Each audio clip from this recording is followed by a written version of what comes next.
Welcome back to Dying Light 2. In this video, I want to talk to you about another issue that I've faced. Bearing in mind, they have released patches that were supposed to fix issues in co-op. And before we get any further into the video, if you're not currently subbed to the channel, make sure you do sub, turn notifications on. If you enjoy the video, don't forget to leave a like. And if you want to support me further as a creator, then check out the links in the description. And let's get into it. So 18 hours ago, they posted thank you to the 3 million unique players who experienced Dying Light 2 during the first weekend of the game launch. But in terms of bug fixes, Xbox and PlayStation were exactly the same minus one PlayStation specific fix. And things they have fixed within co-op are various situations when players could be disconnected, fixes of AI dead body replication in co-op, blocks resulting in the player ending in a death loop after the co-op session, various issues with stealth gameplay in co-op, rare issues when peers in co-op mode were unable to see the dialogue choices.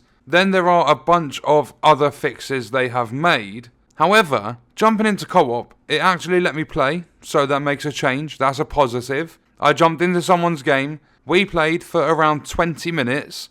They were skipping through the dialogue, so there were no issues with all the audio cutting out and stuff. We were able to play together. Just every now and then there would be a little bit of like jittering. You would have a tiny bit of like the player skipping forward a bit. Then I'd say about 19, 20 minutes into us playing, right at the very end, I dropped a load of weapons that I didn't want anymore. They were like, I don't know, say 70 to 110 damage. Like that was their base damage value. And the player dropped all their weapons, they were a lower level, so they swapped them for my weapons because my weapons were stronger. Then about a minute later, they ended the session. So they basically took all my weapons and ditched. Which I didn't mind, I was dropping the weapons for them to have, and that was it, I wasn't bothered about the weapons. However, once the game did end, that's where the problem started. So I went back into my own solo session, and my entire audio cut out of the game completely, besides the music playing in the background and notification pop-ups. So if I accepted a new quest,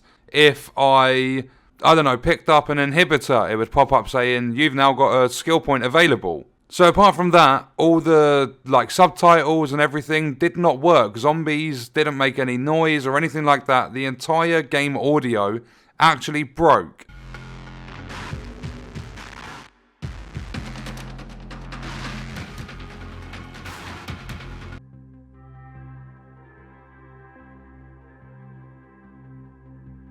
I did manage to fix it upon restarting, backing out to the main menu of the game and jumping back in, but I should not have to do that after playing a co-op session. And there's been loads of problems on this game from other players. When they back out of a co-op session, they're unable to upgrade any of their equipment and stuff. So whilst they're putting out fixes and they are increasing the general quality of the game, there are still a lot of issues, especially around co-op, that need to be fixed. And I'm not sure if they're aware of all the other issues that players are facing. But it further adds to my point that this game was not ready to release. And the fact they've released it, like you see so many people. I had someone comment saying, oh yeah, but you're playing on PC. On PS5 it's fine. I'm not, I'm playing on the Series X. But regardless of what platform, people are paying money for this product. It is supposed to be a fully released product, which means it releases in working order.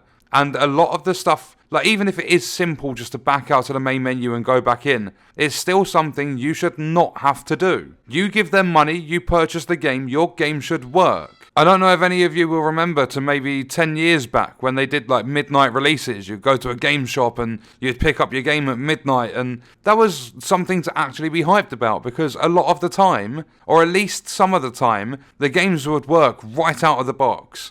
But I can't really recall any AAA title releasing in the last maybe 3 or 4 years that has released in a really good state.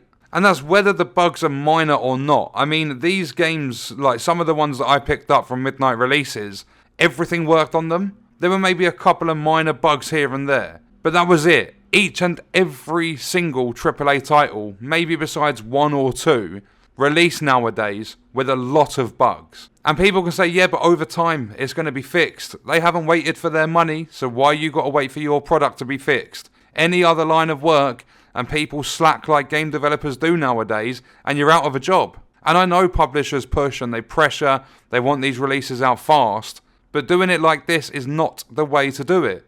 These game developers have qualifications. They should know how to develop a game properly.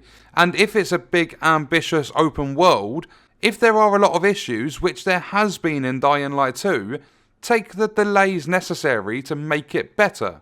They were telling people not to play the game early because of all the problems. They had over 1,000 bug fixes for day one.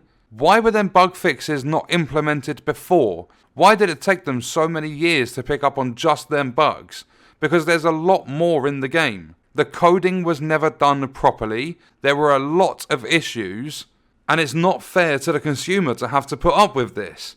Why should I go into a co-op game to play with other people, and when the game ends, regardless of how it ends, when it does end, why should I have to restart my game in order to get my audio back? It takes away from the immersion, it ruins the experience, it's something that needs to be fixed and fast. I know this game's a new release, and there's going to be bugs in every single release nowadays, especially with a massive ambitious open world game like Dying Light 2. But releasing it in the state it's been released in, with players, I know they fixed it now, but players getting stuck in a constant death loop. How is that fair to people that want to play the game? I've seen a couple of people saying they're quite far into the story and then all of a sudden the quest bugs and they can't progress. When's that going to be fixed? They've had to do so much with this game already. These bug fixes probably aren't that easy. It probably takes a while to go through them and make sure that the build they're going to release to the public is stable, but then fixing bugs could create more, and they're not going to squash every single bug. So why do games keep releasing like this? Dying Light 2 is no exception, whether you're the biggest fan of Techland or the biggest hater of Techland. This stuff from a neutral point of view needs to be implemented faster, and it's probably not possible because everyone that works on these games are human. So this game should have been delayed even further to make sure it was in a better state. The game has only been out at the time of me recording this for 8 days.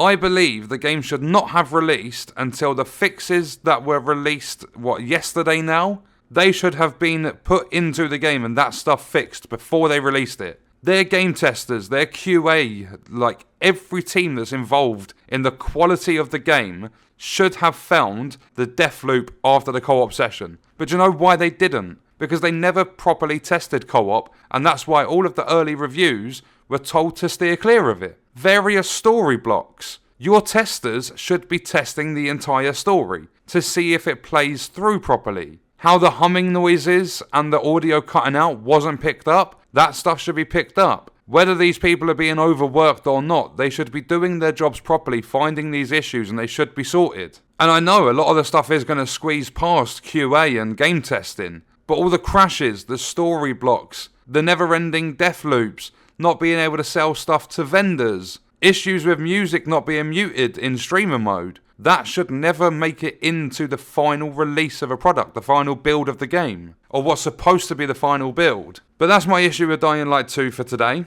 I played co-op, I tested it, it did work, it was fun for me to play even though the player did ditch me after me dropping weapons. But I still had a good experience. I followed their story, let them trigger all the cutscenes and stuff and do what they needed to do, and it was enjoyable whilst it was working. But there are still problems that will stop the game working when you leave co-op, and that needs fixing because you should not have to restart your game. But what we're going to do is leave the video there. Let me know your thoughts and stuff in the comments, and I'll see you in the next one. I hope you guys enjoyed it.